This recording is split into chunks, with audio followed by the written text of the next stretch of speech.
tanah Gaza itu masih tersisa tapak-tapak sejarah. Berpesta wajah gerimis dalam sedu bumi barakah. Di hurung salam terakhir, teriak-teriak dewasa, suara-suara bayi langsung terpinggir. Di tanah Gaza itu, kesetiaan, semangatnya yang tak pernah mundur. Tentang musuh berjiwa neraka, tentang hening yang hancur, tentang sengsara menunggu merdeka. Di tanah Gaza itu, dalam lapar yang menghimpit, didera, dikepung tubuh pembunuh, seperti langit seakan runtuh. Darah dan tangis semakin bertumbuh. Di tanah Gaza itu, masih kami terkenang ribuan anak kian dibedil. Tersepit meraung dalam sangkar yang kecil. Maka bertautlah zikir sesama sendiri. Hakikatnya, merekalah pejuang sebenar, gagah berani. Wahai ahli Gaza yang kami kasih, apakah kalian dengar ledakan doa? Kami selipkan warnanya seperti gelisah. Menggenggam erat kunut nazilah, lantas berkumpul, berdiri bersalut amarah. Biar darah itu mereka julang, biar apa saja diruntuh si jalan, biar katanya tiada keamanan lagi, tetaplah Gaza selamanya mewakili.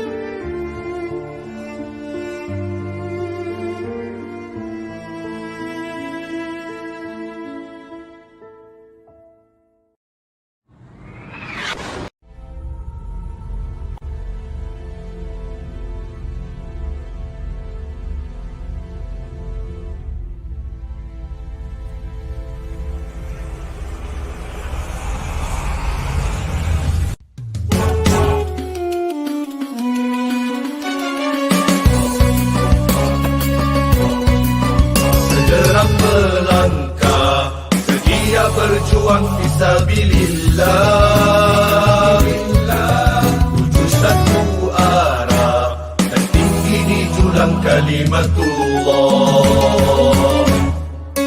Berpegang tawakal gapai cita dan suci mardhatillah. Sabar gigih cekal menyebar risalah Rasulullah. Kerana dakwah tugas mulia, pusaka agung para anbiya, menyelamatkan ummah mesti sepenuh daya. Walau dicaci jua dihina, tidak akan memadam bara cinta. Rela dikorbankan segala-galanya demi redha Maha Esa. Yayasan Dakwah Islamiyah Malaysia melestari gerakan dakwah, menyatu memandu ummah, menyebar risalah nubuah. Yayasan Dakwah Islamiyah Malaysia, medan sinergi dan ukhuwah, binaan hukum tak satu tubuh.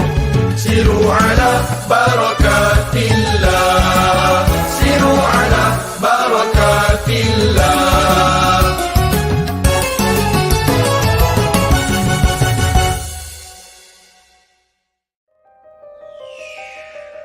Yayasan Dakwah Islamiah Malaysia YADIM ialah sebuah badan amanah yang ditubuhkan pada tahun 1974 dan telah diilhamkan oleh Perdana Menteri Malaysia yang kedua, Allahyarham Tun Abdul Razak Husin, bagi mengembangkan agama Islam dan amnya dalam bidang pendidikan, sosial dan kebajikan. YADIM didaftarkan di bawah Trust Incorporation Ordinance 1952 yang bertanggungjawab secara langsung kepada Yang Amat Berhormat Perdana Menteri. Badan dakwah ini terdiri daripada 5 sektor yang berfungsi sebagai penyelaras NGO Islam di Malaysia. Pada masa yang sama, YADIM yang mempunyai 9 signature program yang tersendiri menjalankan operasinya dengan memfokuskan kepada bidang dakwah, pekadiran, pendidikan, sosial serta kebajikan. Untuk mencapai tujuan tersebut, badan dakwah ini akan berpandukan kepada visi, misi dan teras yang berikut. Visi, peneraju gerakan dakwah di Malaysia secara inklusif dan bertindak sebagai badan dakwah bertaraf antarabangsa. Misi, menyebar luas kegiatan dakwah menerusi kebajikan, pendidikan dan sosial untuk meninggikan martabat Islam dan kesejahteraan ummah. Teras YADIM yang pertama, melahirkan pendakwah Islam yang berpengetahuan dan berkemahiran berasaskan kepada kefahaman moden Malaysia. Yang kedua, menyelaraskan kegiatan NGO Islam dan rakan strategik dakwah dalam memasyarakatkan dakwah. Yang ketiga, menggalakkan masyarakat berlumba-lumba membuat kebajikan untuk memberi kefahaman, pengamalan dan penghayatan Islam dengan menjalankan kegiatan dakwah dalam aspek pendidikan, sosial dan kebajikan. YADIM terus komited dalam menyebar luas dakwah melalui pelbagai platform sama ada secara fizikal, maya atau penulisan dengan menerbitkan karya dakwah termasuklah buku, majalah dan jurnal. Dengan operasi di Ibu Pejabat Putrajaya dan mempunyai cawangan di seluruh Malaysia termasuklah di Sabah dan Sarawak. Hari ini, YADIM terus maju ke hadapan dan mengorak langkah dengan merangka pelbagai kegiatan dakwah melalui pelbagai pendekatan termasuk kerjasama dengan rakan-rakan strategik.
Sahabat, jangan bersedih, kuatkan semangat.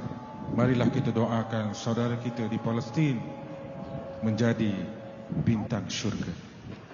Bismillahirrahmanirrahim.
InsyaAllah kita doakan saudara kita di Palestin. Ayo.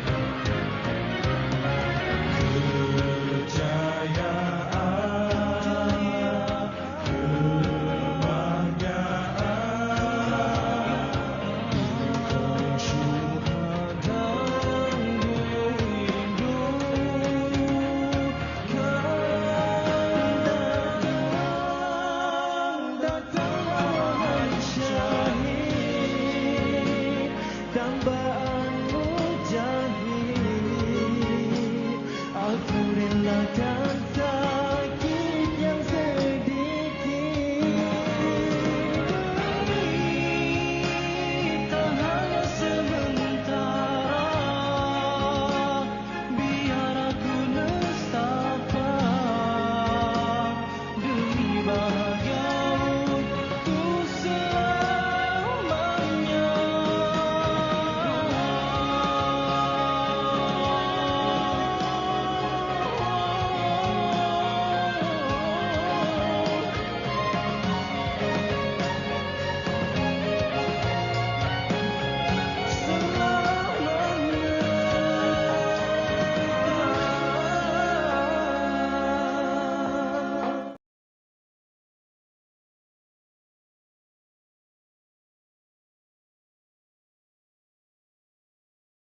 1, 2, 3.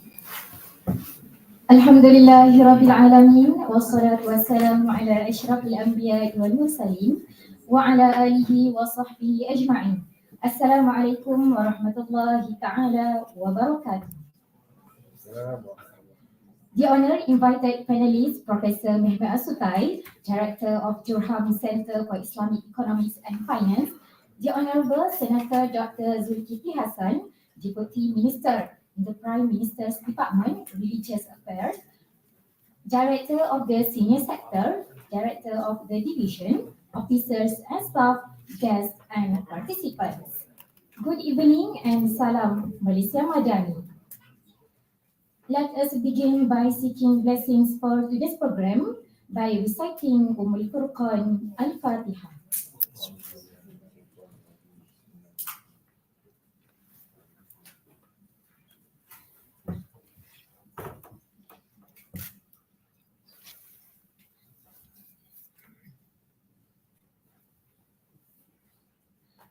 Ladies and gentlemen, firstly, let us express our gratitude to Allah Subhanahu wa Ta'ala for His blessings, allowing us to gather in this knowledge-filled program today. I, GMY Ayuni, with utmost respect, will be presiding over this special event titled Mindset Transformation of Islamic Institution.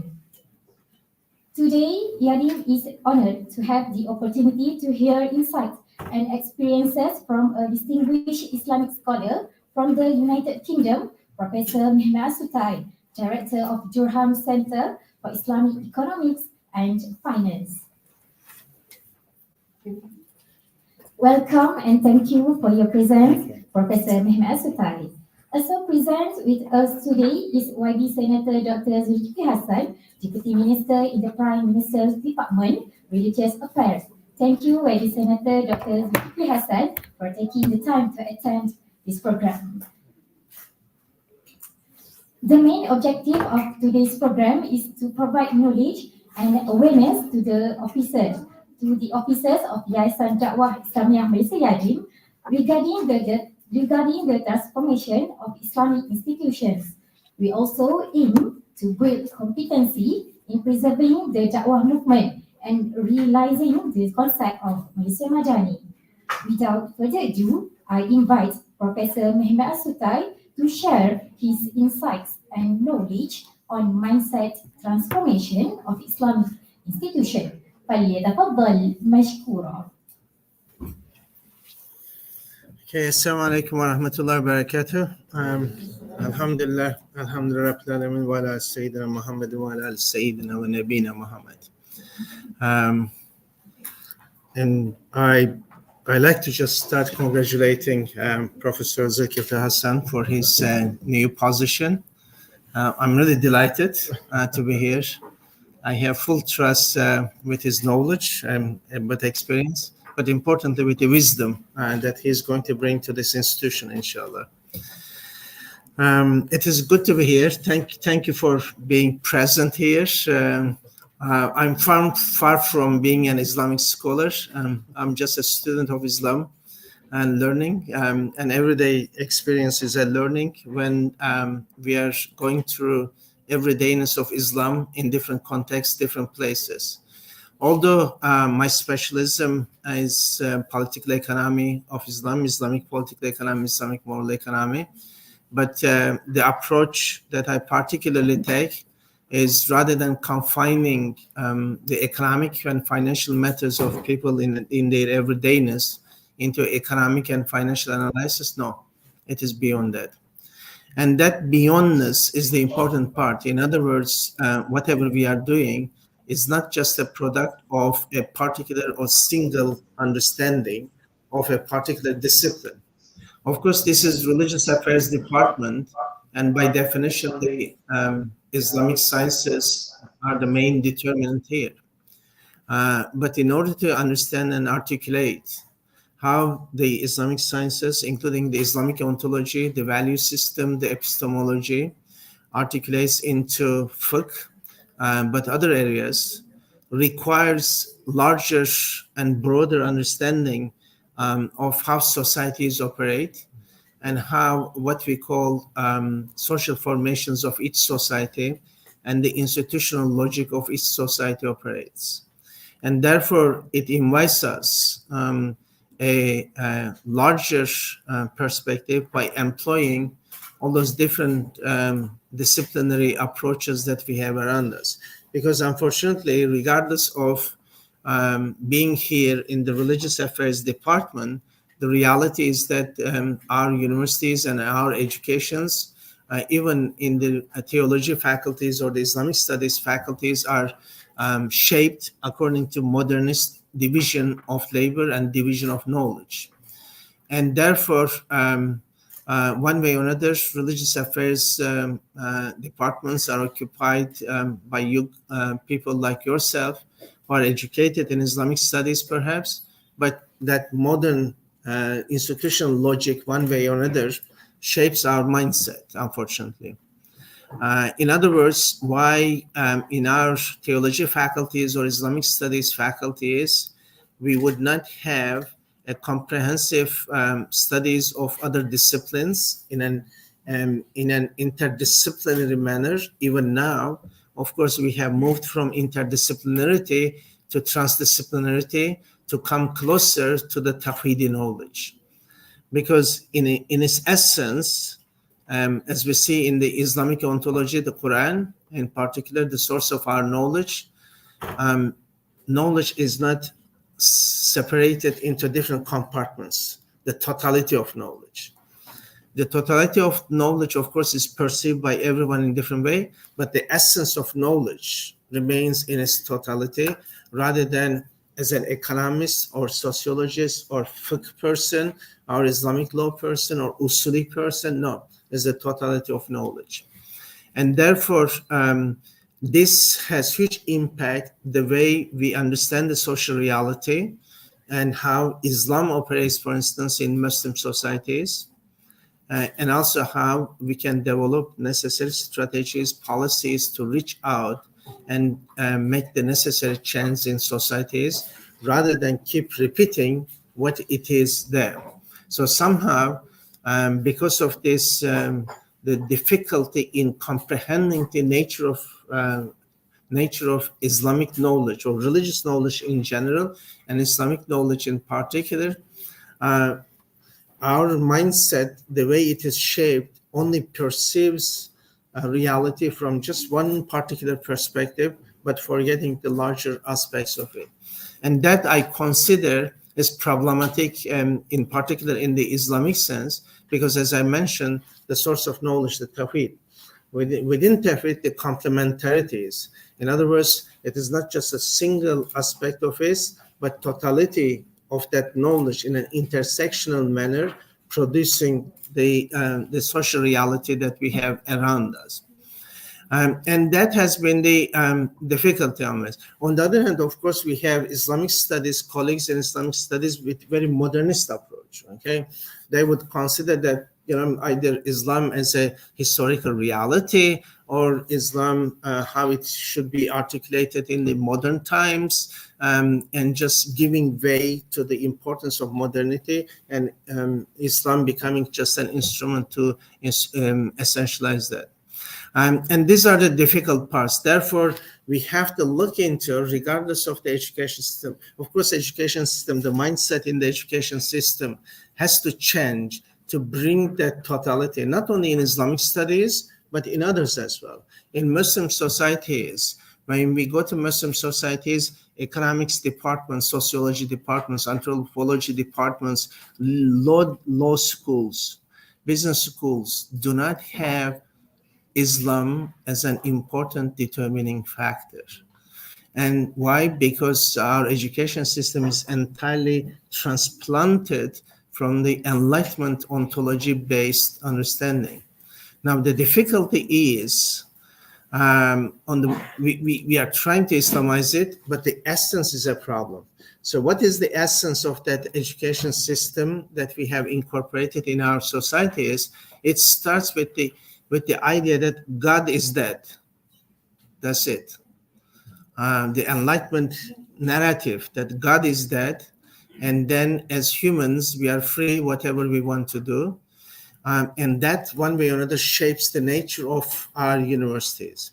And on top of that, then in the Islamic studies, we are trying to, or theology faculties, we try to study Islam, or in Islamic economics, like we try to Islamize. But the essence of knowledge, and therefore my appeal here, you have amazing experiences in the field, but my appeal here, rather than confining ourselves to these narrow boundaries, the origin of knowledge, that the God is that story, is something that we have to challenge. Because in everyday life, somehow this compartmentalization of knowledge and practice has become a common and general practice in the Muslim world.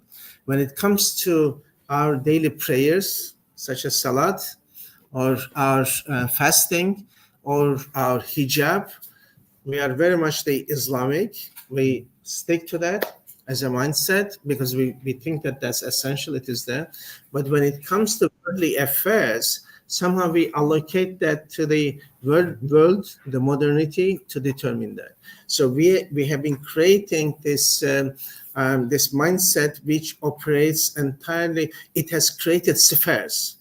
It's spheres of behaviors. In certain spheres, I'm religious, I'm Islamic, such as we can see that in particular with the Muslim businessmen. When they are in the religious circles, when they go to mosque, mashallah, they are very practicing individuals. But when they go back to the business, their offices, wow, they become capitalists of the capitalists. These mindsets, okay, somehow we establish, because we think that there is the worldly area and there is the divine area. In the divine area, we become religious. In the world area, we become more aggressive than the others. And that's an important problem that I see, unfortunately, affecting our institutions as well. I have worked in Islamic institution as well previously, before moving to mainstream university. And I can talk about my experiences, how I could realize how Islam is instrumentalized, unfortunately, in Islamic institutions. And that can heavily happen in religious affairs department, because you think that by being in religious affairs department or being an Islamic institution, you have anyway fulfilled the condition.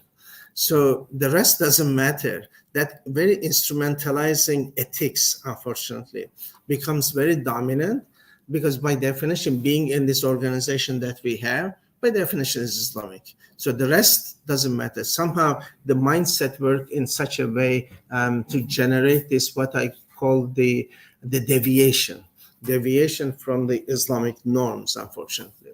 So you establish an Islamic institution for dawah, you operate, since you are doing dawah anyway, so your behavior doesn't matter, okay? Because your objective is, but this divorce between behavior and the objective, institutional behavior and the organizational objective, individual behavior and individual objective, is a terribly negative mindset, creating that difficulty to comprehend the social reality.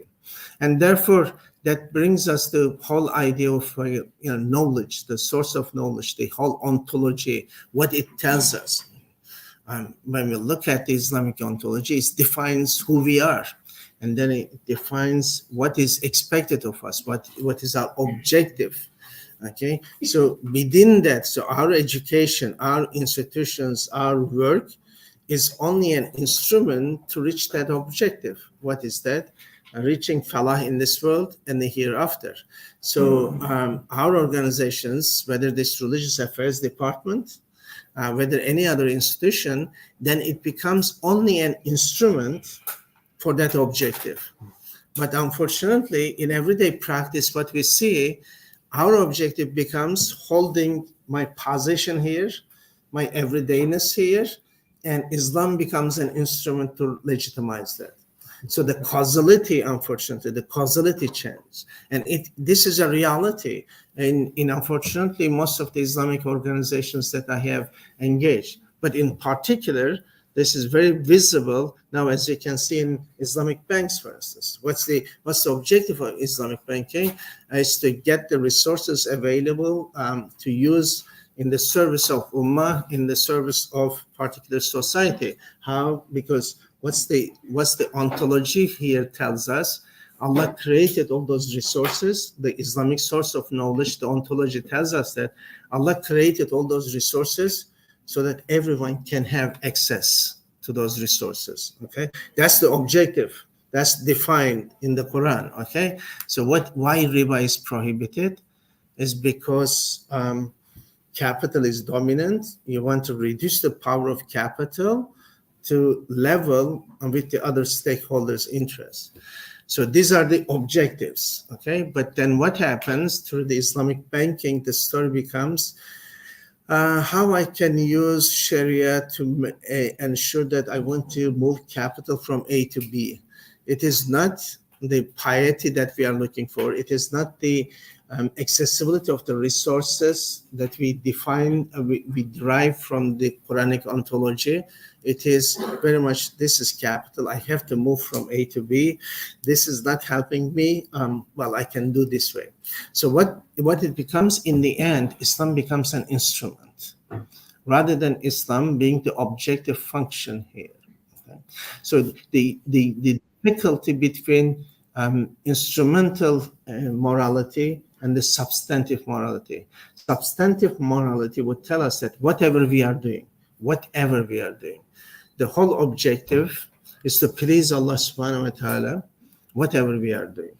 And therefore, whatever we are doing, we have to use it. We have to use our jobs to ensure, our organizations to ensure that that objective is achieved. Okay, that's the important. Islamic objective is achieved. And that's the substantive morality. Substantive morality tells us directly, again, repeating what Quranic objective is. And therefore, like the Quranic verse, my life, my living is for the sake of Allah. Okay, so that's the objective function. But the modern institutions, whether universities, ministries, even the Islamic institutions that we have, because the emergence of those institutions, they entirely comes with the Enlightenment philosophy ontology that God is that, and therefore it doesn't have that essence. So the objective then, how I can bring this institution one stage further, how I can make more profit, how I can increase the numbers, and etc. It's always this quantitative. Even in the religious departments that I have engaged with, how many more mosques that we can have in a country, because that becomes a KPI. How many more mosques? But the question, that's entirely, mosque is an instrument. But what we are related to, what is happening inside the mosque or not happening, okay?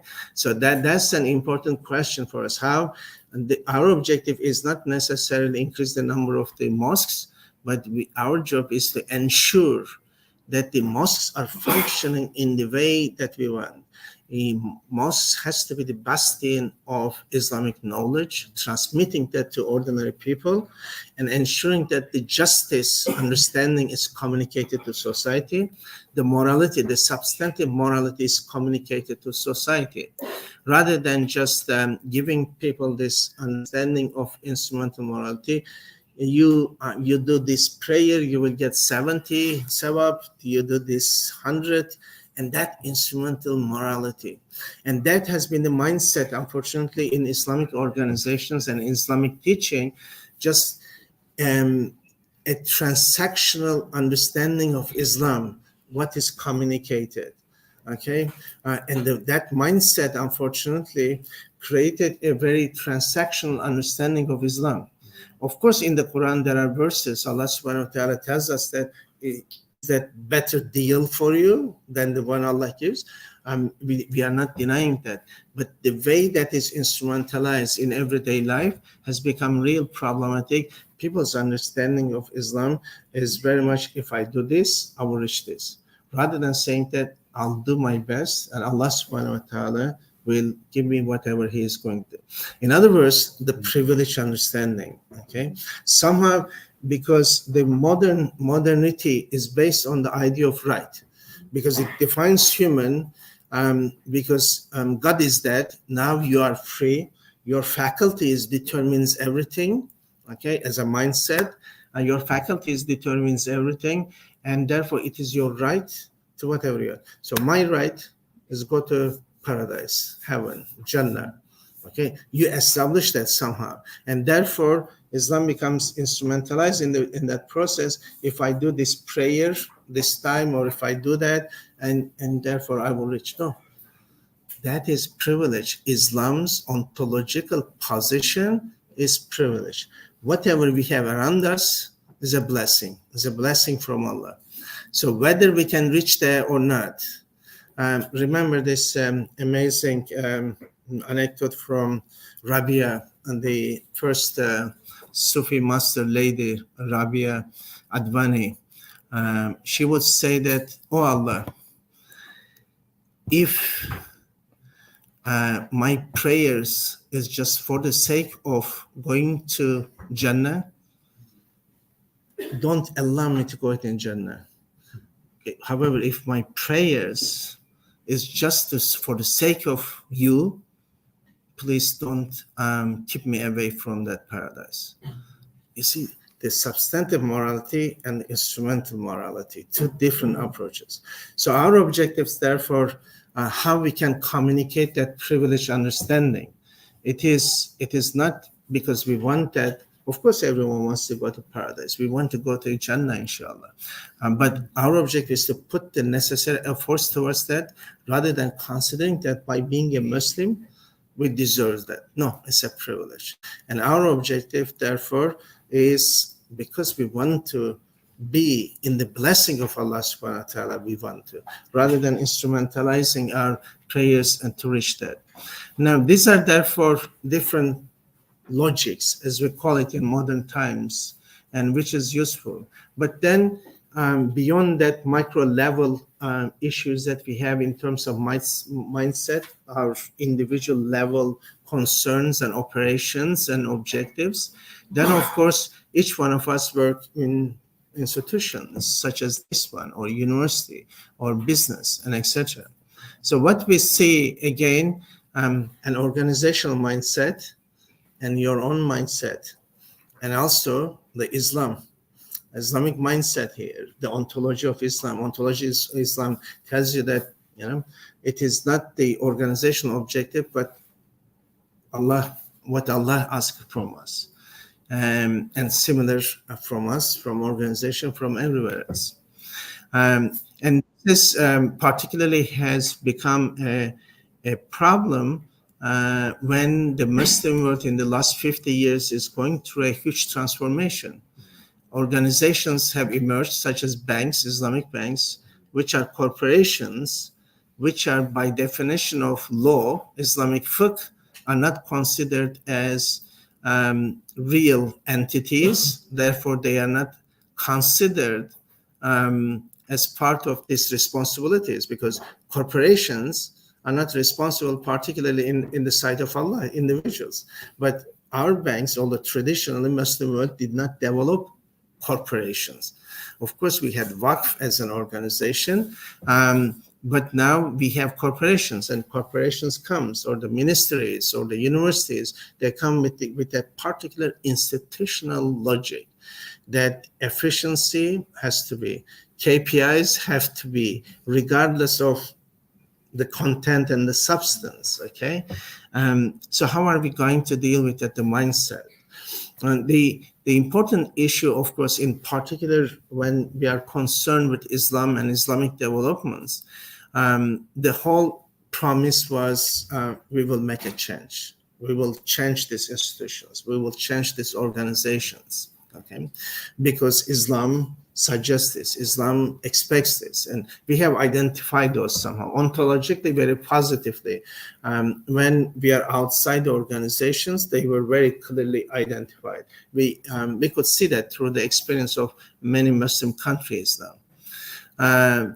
And with that zeal to make a change, and then you come to an organization, whatever that organization, then the institutional logic of that institution, or the mindset, as you put in the title here, tells you that, look, you have to fit into me. But then you're saying that, look, we have this particular value system and we want to change this place. The institution mindset tells you, or the logic tells you that, no, you have to fit into this, okay, rather than changing, okay? But you say that, look, this institutional forms, its operations, its objective function is not necessarily something that you will say that everything is fine here. You will understand by time.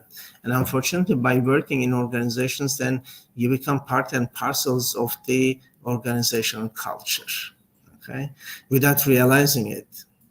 And then rather than being the agent of change, you become the protector of the existing, the mindset. And on top of that, now add the Islamic value system now. And that's the important one. So you have Islam as a universal ontology, universal discourse, universal practice, regardless of your ethnicity, your country, which part of the world. So Islam is a universal reality for us. And then you have particularities, particular contexts, being Malay in Malaysia, within Malaysia being Malay, and having other ethnicities around Muslims or non-Muslims. So particularities. Now the universal will tell you that your objective function is entirely determined by Islam, but the particularities, including organization, tells you that no, these are the objective function for you. And that becomes an additional challenge, how to optimize or optimalize these two different ends, the universality and the particularities, okay? So therefore, different positions have emerged over the years, such as here, recent months, we are talking about the Madani economy, Madani society, to overcome that gap between universal and the particular. How particular the Malaysian context, rather than following the neoliberalism and the consequences of neoliberalism, how it can be reflective of the universal, because we are attaching ourselves to universalism, and therefore trying to match that without losing the universalism, but at the same time considering the realities of the ground, because field is different, and therefore Saudi Arabia has a different field. It's a desert. You have green here. Okay, Saudi Arabia has different habitus. You have different habitus here, behavioral norms. Geographies are different. Capitals are different. Behaviors are different. And therefore, that particular. But then on top of that, within that, in most of our societies, the liberal sector, the secular sector, the non-religious sector, but the Islamic sector, all these particularities, each one of them has particular mindset. And now our objective in Islam, because universal, we have to reach out all, but considering the particularities as well. So therefore, which mindset now are we going to follow? Are we going to say that just develop a particular response to particularism and a strategy, and by ignoring the universalism of Islam, or we'll say that no, we want to establish that bridge between the two. We are not denying the context we are operating, but the universalities of Islam we cannot sacrifice. That is the determining factor. That's the ontology for us, and therefore how we can change the existing mindset, strategies, policies to ensure that the universality should not be sacrificed at the expense of particularity, but we cannot ignore particularities either. So therefore, the new paradigms that we are aiming at, we should aim at to generate such solutions that we create that optimality by not losing the sight of the determining nature of Islam, but at the same time looking at our particular context.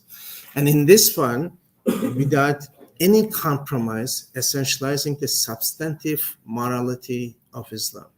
And that is the determining, again, in terms of the content of this project, that has to be the determining factor for us.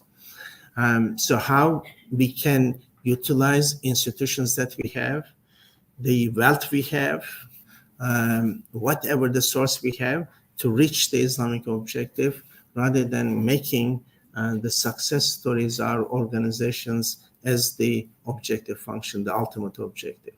The successes are organizations, if it is not directed towards the ultimate objective, unfortunately, it doesn't produce the outcomes that we expect.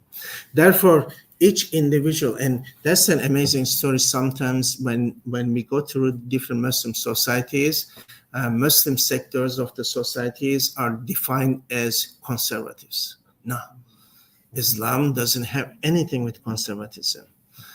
Islam, amazingly dynamic religion, as the tradition of the Prophet said, one day should not be equal to another day. That dynamism, but within the ontology of Islam, and therefore this change is the essential element has to be the essential element of Muslim societies within that constrained world of Islam, the ontology of Islam. Therefore, whatever we are doing, okay, in this, if I tell you the ontological knowledge as a vertical base, so you have order, the Islamic order, okay, at the top, and that results in the worldview, okay. What is Islamic worldview? Okay, identifying that particular Islamic worldview, definition of that Islamic worldview, okay, and how therefore Islamic worldview define human, how that worldview locates human in the cosmos, in the society, and in relation to each other, establishing those relationships, okay, and therefore Tawhid directly within that hierarchy of establishing the ontology will tell us that it's complementarity. I complement you, we complement each other, we complement environments, climate, the cosmos, and etc. In the end, the unitarity of Allah, the complementarity, allowing us to reach unitarity. Okay, that culminates into a particular social formation, the Islamic social formation, in which Islam is the only determining factor, is only determining paradigm. So whatever we do, the Islamic ontology directly identifies that. And that culminates, that results in the systems, whether it's the political system, economic system, social system, legal systems, and etc. So that vertical hierarchy or the articulation of ontology in a vertical way has to remain as the main pole around which our horizontal everyday life has to turn around, permeate around. Okay?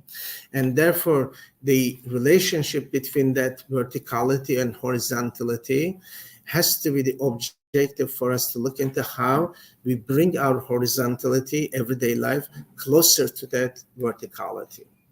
Our organizations, how we bring that closer to that verticality. Our actions, how we bring that to verticality. Because here on the horizontal, the everyday life is constituted in different ways. As I mentioned, there are differences from one society to another in terms of geography, in terms of habitus, in terms of what capital we have, including symbolic capital. Okay, and therefore socially constructed as a result of that. All the interactions happening, Islam is a determining force. And therefore we should not lose the sight that bring that always closer to. Now, organizations is the same thing, okay? In our organizations, the operational nature has been defined, but organizations have been there. They are living organisms as well, okay? But somehow we consider organizations only the structures, the building, this materiality. But organization, and therefore we consider that there's a mindset here that materiality is the mindset. No, what constitutes organizations, when you look at, if you just Google, institutions are the rules, regulations, and values, the institutional logic. It is not the ministry or the university or the bank or whatever it is. It is those social relations, according to Islam, that that we articulate, that makes institutions. Okay, the value system, okay, and the rules and regulations that we bring to ensure that the objective function, reaching Falah in this world and the hereafter, can be possible. And therefore, unfortunately, I could see in the Islamic circles, every one of us, such as the mosque example, indeed we have to have mosques, but it is not the structure of the mosque, what values that we are communicating to that mosque, or the dawah centers, okay? Yes, I mean, in the West, I'm not sure how it is here, such as in the UK, everyone tries to establish one dawah center so that they can have one directorship or whatever it is, okay? It is not the dawah centers, but what we are doing, what we are communicating. So therefore, it is not the material being, but what constitutes within that material being, beyond the materiality, is important for us to consider. And that again brings us the agency of change, being the agency of change. And continuous change is necessary for us to challenge the existing mindsets. One, modernity defined, and that's everydayness, our schools, our institutions, our working place, the mindsets, the institutional logics, how we can challenge that and make sure that we are not become stagnant. One couplet from Mevlana Jalaluddin Rumi would say that it is time to say something new rather than being frozen as a water. So we should not be frozen. We should not consider frozen, because this idea of I have reached end. Okay, this is my career. I have an office here, and because the expectations from me, come 9, leave 5, that's it. No, we have responsibility, and that responsibility is not only to the institutions that you are working, to the entire society, because treasury, you get your salaries from treasury, the entire society. But it doesn't finish with that, because Allah created all those resources and it is with us. We have that responsibility. And our responsibility towards Allah subhanahu wa ta'ala supersedes everything else. And therefore, how we can make our life as an instrument to reach there, rather than taking the given institutional logics or mindsets and then being satisfied with that and saying that this is the end of history for me. I reached there. This is yakin. That's it. There is nothing beyond that. But we know that we can never know whether we have reached to the end or not. And therefore, what I call Islam or the Islamic ontology as a becoming process. In modernity, it is be or being. You reach a point, that's it. And that is the end of the story for you.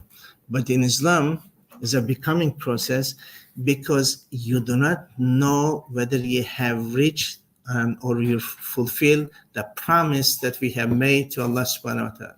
You never know. And therefore, that makes it an imperative on any Muslim to continuously be part of that change, try to work towards that becoming process, because you do not know. You cannot say that, look, I have done this much of prayers, I have done this much of charity, that's it, I have reached and paradise is waiting for me. No, we do not know. It is the blessing of Allah at the end of the day. And therefore, you cannot stop at one point saying that I have done enough, that's it. That mindset is dangerous. That mindset is the modernist mindset that has brought us to all these miseries that we have around us. But it's a becoming process, and that becoming process directly. And I want you to stress that becoming process, to understand that becoming process. Because it is through that becoming process, we develop our responsibilities. Because just doing one charity, we have to know that it's not enough, because becoming process again. So I have to do that continuously. I have to relate to you every day in everydayness. I have to relate to environment, because I was good to animals one day. It does not relinquish my responsibility being kind again. It has to be a continuous process. And you don't reach salvation just like that. Salvation is only through the continuous process becoming. And therefore, that directly suggests that my earlier reference to conservatism, therefore, there's no conservatism. Conservatism only can be a product of modernity, because be or being, you reach. But when it is becoming, no, there's no conservatism. One day cannot be equal to other day. That dynamic relationship that we have is an amazing story, Islam, therefore. It has this dynamic process of keeping you continuously change. Be an agent of change, you yourself change. The whole tazkiyah process. The whole tazkiyah process suggests what? You have to continuously change, and in changing, you have to make sure that your change does not negatively affect others, but ensure that their tazkiyah is achieved as well. You see, it is not only that dynamism becoming requires that you have to ensure that the people next to you, your responsibilities, the larger society, a larger environment, can have that opportunity space with your help to continue with the becoming process. Because why? As the Rububiyyah will tell us, that Allah created everything and everyone to reach their perfection.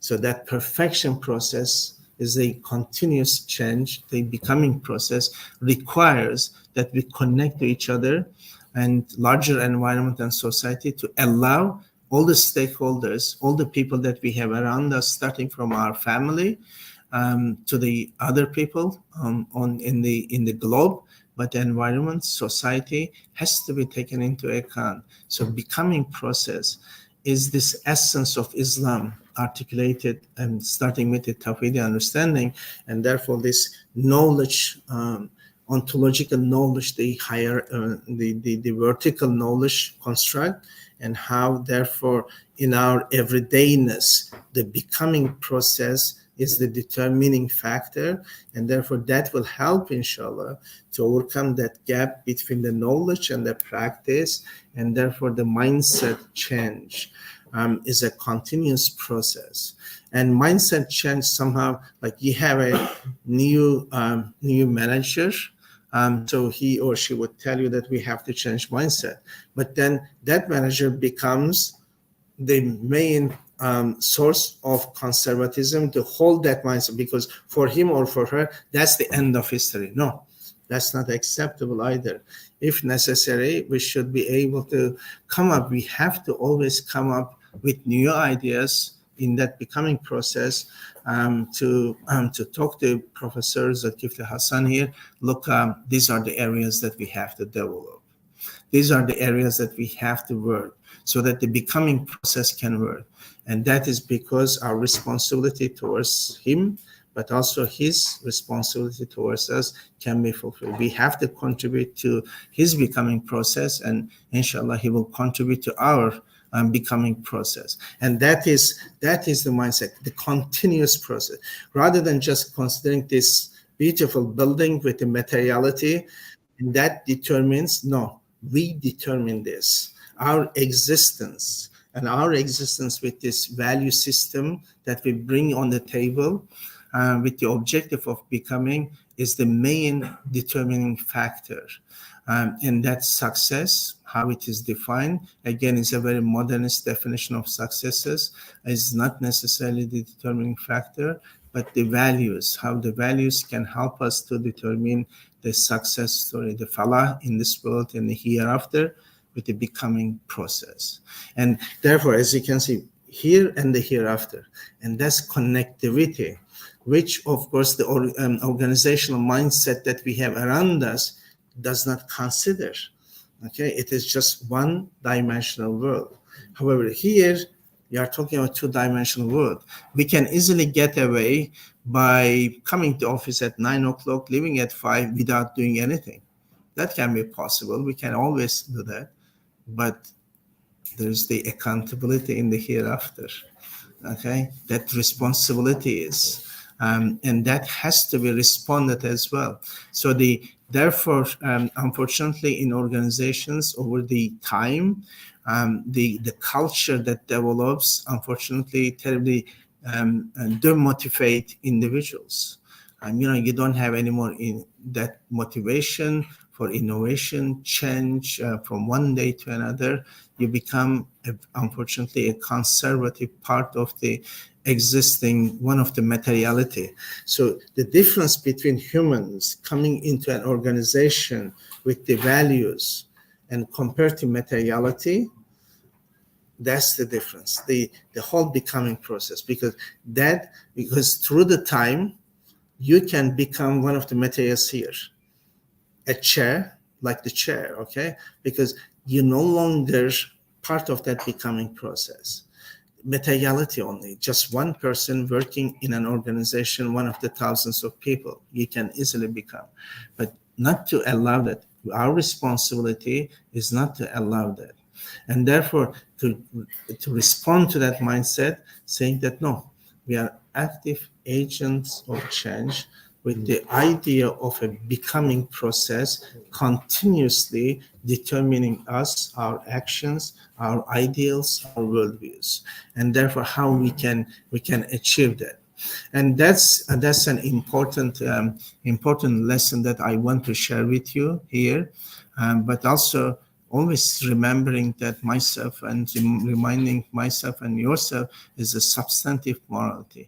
This instrumentalization, unfortunately, using Islam to achieve ends rather than making Islam the ends and using everything around us as an instrument to reach that. Okay? That is a huge problem in the Muslim societies, the instrumentalization of Islam. And therefore, we have to understand the nature of change and how, therefore, we can respond to the existing structures and saying that, look, I'm not a materiality, I'm dynamic, I'm working, I have value system, and Islamic ontology determines that we will make a difference. Reminding ourselves, the worst thing that can happen is to get used to, the idea of getting used to. Okay, so getting every day to work, going to home, and I said that getting the everyday routines. So when the work ideals, in particular within the Islamic understanding, that becomes a routine, that's the dangerous part. The whole becoming process collapses there. The routine, unfortunately, replaces that. The conservatism replaces the materiality of buildings, institutions, environment replaces that. And therefore, substantive morality is a source of that becoming process. I have to check myself in every moment, in every action, and reminding myself that this is not the end of story for me. It is, I have to develop myself, I have to develop others to develop themselves. And through that, therefore, yes, structures have mindsets, but our objective is continuously challenge that and continuously recreate through that becoming process. It is our promise, that becoming process. And therefore, we have to challenge this idea of the yaqeen everyone is offering with this number of prayers, with this amount of charity, that you will get a place in the hereafter. No, there is no promise that. It's a becoming process. You never know. Allah knows best. And therefore, I love it with the classical knowledge and the classical scholars. Whenever you ask them something, whenever they deliver a lecture, in the end, what they say? Allahu Alam. Because we do not know. It's a becoming process. Okay, this is my articulation to you, but Allah knows. And therefore, it is important for us to consider that becoming process. I don't mean to take your time, but the last thing that I want to highlight here at individual level, as well as in the organizational level, the issue of maslaha. Maslaha has been heavily used in understanding what is needed in organizations as well as in our everyday life. But what we have been observing at the same time, in order to fit the mindset in the organizations, in the institutional logic of organizations, just to fit into that, we are creating what Ramadan al-Buti used to call, may Allah bless his soul, delusional maslaha. Okay, fictitious maslaha, delusional. We create maslahas just in order to be able to fit into the existing, rather than transforming the existing to fit into our ontology. Okay. This has become an important difficulty that we have. And the most remarkable part of that, of course, in Islamic banking, because institutional logic is based on capital movement and the hegemony of capital. But Islam will tell you that no, riba is prohibited to ensure that capital doesn't have the hegemony and it is in the same level with others, or the resource accessibility, okay? But then the bank, institutional logic of bank, does not recognize that the whole idea is to maximize profit at the expense of anything and everything. So then what we do, we create all this delusional maslaha, okay, to ensure bank is working. Okay, so Islam ensures that bank is working.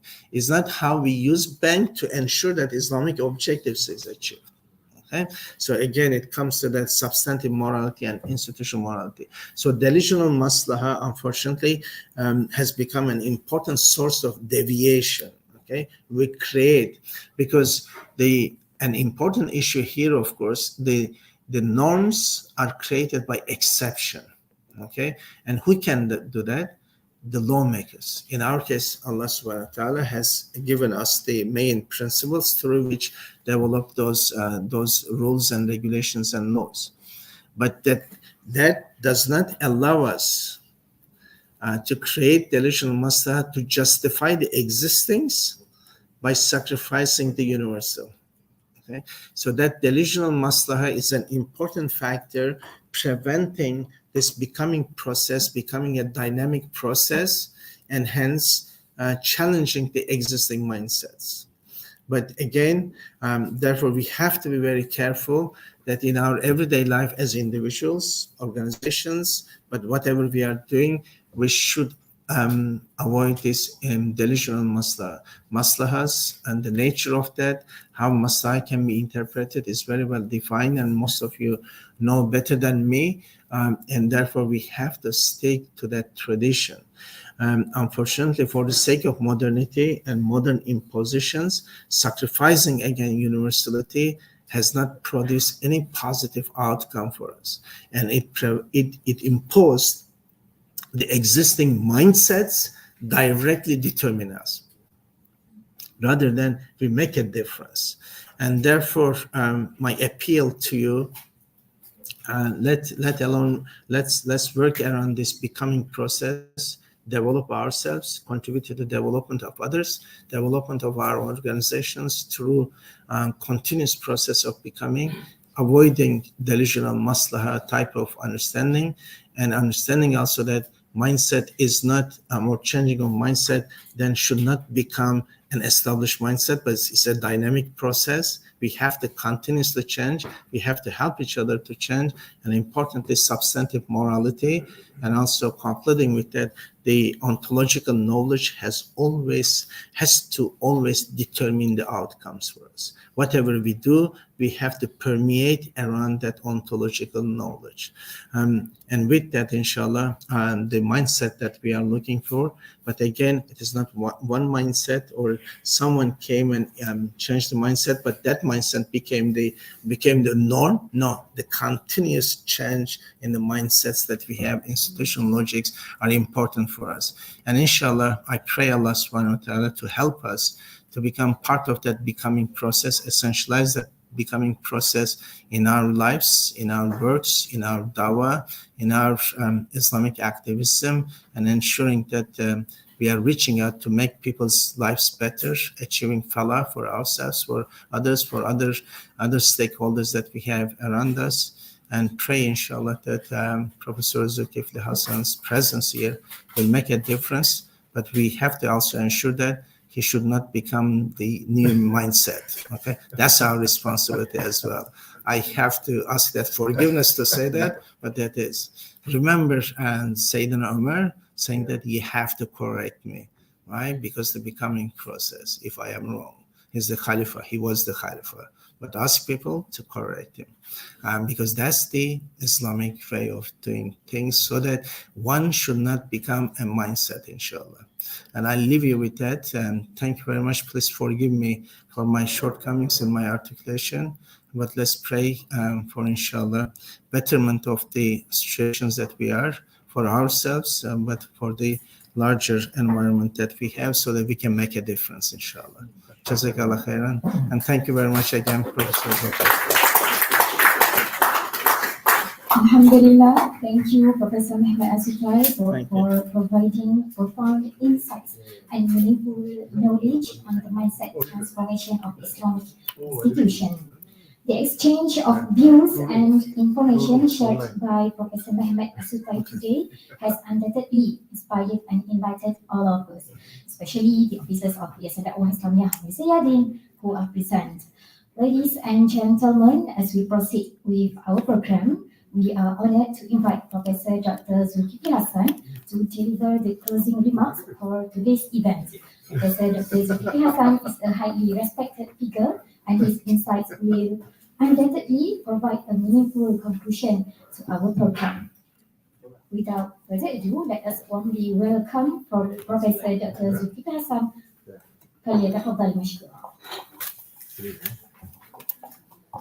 أعوذ بالله من الشيطان الرجيم بسم الله الرحمن الرحيم الحمد لله رب العالمين نحمده ونستعينه ونستغفره من شرور أنفسنا ومن سيئات أعمالنا تحية طيبة بركة الحمد لله أما بعد السلام عليكم ورحمة الله وبركاته. Alhamdulillah, thank you very much to the Master of Ceremony. It's actually my professor, my guru, Professor MEHMET ASUTAY, and the delegates from the ICIF, International Conference on Islamic Economy and Finance, and everyone. Assalamu alaikum wa rahmatullahi wa barakatuh. All praises be to Allah subhanahu wa ta'ala. Peace and blessing be upon our Prophet Muhammad sallallahu alaihi wasallam. We are very grateful to have you here, Prof. MEHMET. I believe that we really miss our times in Durham University. I think we enjoyed very much the conversations, the discourse, just like this every week, every month, and how to articulate many things, to observe the trends and emerging issues, and how can we reflect and do something about it. And today I would like to thank Prof. MEHMET for enlightening us, even though a little bit philosophical in nature, but I believe that it's really enlightened us, particularly when we talk about many things. We talk about the Islamic ontology, which will be the basis of anything in our life. When Prof. MEHMET talk about the instrumental objective with the substantive objective, we have to clearly define what will be our objective in this world. And we talk about the two-dimensional worlds, hereafter and today, and the real world, and the hereafter. We need to think about what will happen in the hereafter. And then we can see many things, and we even Prof. MEHMET talk about, when we talk about the mindset, the most important thing is about looking at the worldview of it. So rather than looking from the modernity perspective, which is be or being, but we have to become the Islamic ontologist, being the process. So meaning that now, as a human being, as a YADIM staff, as a JAKIM staff, as a government servant, it's a process. Process to where? Process to the sake of Allah. So like Rabiata Adawiyah says, right? Not for the paradise, but for the sake of Allah. So this is very important for us to correct and to revisit our intention and our mindset. Because our mindset is, truly being, if not dominated, but being, what it calls it, being corrupted, been corrupted by many other worldviews like the modernities and also other things. So right now, the main important points that we want to focus now is that we need to make sure that our intention, our worldview, our mindset will be the correct one for the sake of Allah subhanahu wa ta'ala. That's why from the ontology there will be orders, there will be the worldview, then finally it's about Tawheed, and this will be the hallmark of Islam. Talk about the Tawheedic paradigm. So, ladies and gentlemen, I do not want to be another speaker, but listening to Prof. MEHMET are always enjoyable. And what we can conclude today is that we need to continue more discourse, more discussion, and more exchange of ideas. Because why? Because Islam ontology talk about being a process. So we cannot claim that we have done this, we can done that. Is enough? It's not enough. So we have to continue doing it because of the process again. So make dua, inshallah we can learn something from today's talk and today's sharing session by Prof. MEHMET, and hopefully that we can also listen from other speakers, inshallah, from time to time. Thank you, YADIM. Thank you so much, Safar. Thank you everyone for listening. May Allah bless you. Thank you once again. Our heartfelt gratitude to Prof. MEHMET and wonderful talks. Thank you very much for having me here, and thank you for your time. Within Islam, Iman and Ihsan, inshallah, will operate and work, and to make a difference to our to ourselves, organizations, the countries, but inshallah, Rahmatil Alamin as well. Thank you. Alhamdulillah, shukran jazilan. Thank you, Dr. ZULKIFLI HASAN, for the meaningful closing remarks earlier. We will now proceed with the presentation of tokens appreciation. We invite Dr. ZULKIFLI HASAN, accompanied by Mr. Sabaruddin Muhammad Yusuf, to present a token of appreciation to Professor MEHMET ASUTAY as a memorable gesture from YADIM. Thank you very much. I'm really grateful for having you.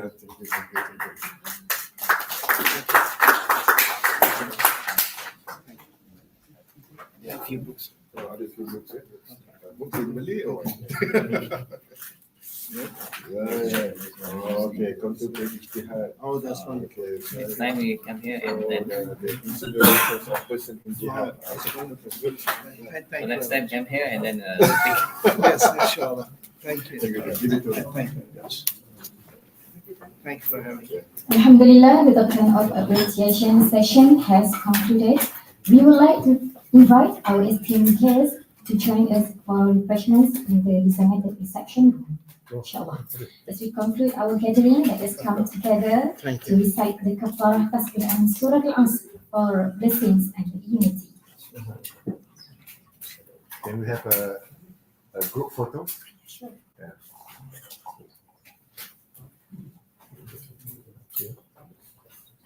It's okay. Yeah. Okay.